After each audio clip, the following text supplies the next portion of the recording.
বিমানবন্দরের অপেক্ষার ঘরে বসেছিলাম।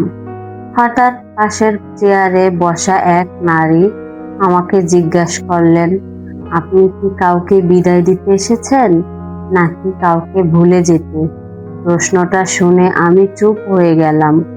সেদিন ভোরে ঢাকা বিমানবন্দরে বসেছিলাম।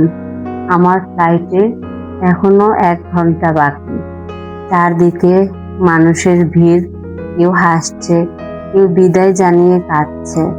ঠিক তখনই আমার পাশের চেয়ারে এসে বসলেন এক নারী, বয়স 30-এর মতো, হাতে একটি পুরনো নীল ডায়েরি, চোখে অদ্ভুত এক বিষণ্ণতা। কিছুক্ষণ পর তিনি হঠাৎ বললেন, আপনি কি কাউকে বিদায় দিতে এসেছেন নাকি কাউকে ভুলে যেতে? আমি হেসে বললাম, বিদেশে কাজে যাচ্ছি। তিনি জানালার বাইরে একটি উড়োজাহাজের দিকে তাকিয়ে মৃদু হেসে বললেন,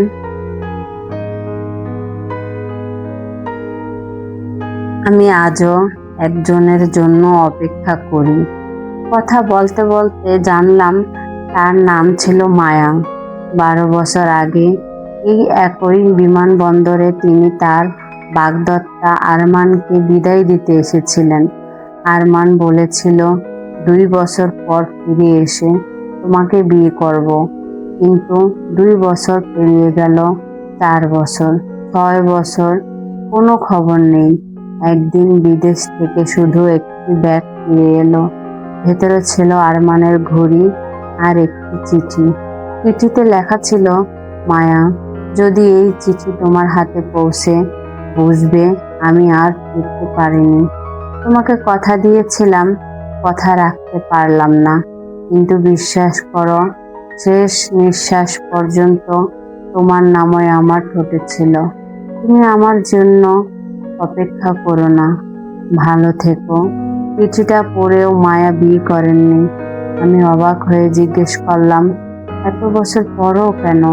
তিনি চোখের পানি মুছে হেসে বললেন, সব ভালোবাসার শেষ বিয়ে হয় না, কিছু ভালোবাসা শেষ হয় অপেক্ষায়।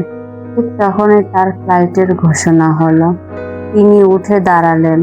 যাওয়ার আগে ডায়েরির ভেতরে থেকে একটি শুকিয়ে যাওয়া গোলাপ বের করে আমার হাতে দিয়ে বললেন, এটা আরমান আমাকে বিদায়ের দিন দিয়েছিল।